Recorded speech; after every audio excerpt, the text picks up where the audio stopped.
এই মাত্ৰই ফোনটোত আছেই পবিত্ৰ মাৰ্ঘেৰিটা ডাঙৰীয়া তেখেতে মোক জনাইছে যে জুবিন গাৰ্গ ডাঙৰীয়া বা আমাৰ মৰমৰ জুবিন এই সংসাৰত নাই, তেখেতে এই সংসাৰৰ পৰা আঁতৰি গৈছে। খুব মৰ্মান্তিক ঘটনা, মৰ্মান্তিক দুখদায়ক ঘটনা।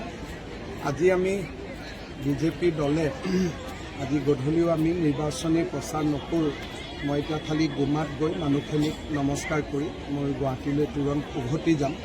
তেখেতৰ সৎকাৰ বা কি ধৰণে আমি তেখেতক আনো গোটেই কথাবিলাক গুৱাহাটীত গৈ আমি আলোচনা কৰি অসমবাসী ৰাইজৰ লগতে মই সমগ্ৰ অসমবাসী ৰাইজৰ হৈ কি ক'ম, দুখৰ ক'বলগীয়া একো শব্দই নাই, শব্দই বিচাৰি পোৱা নাই।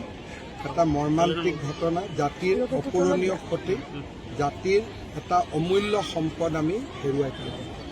Stay informed, stay ahead. News NE 365.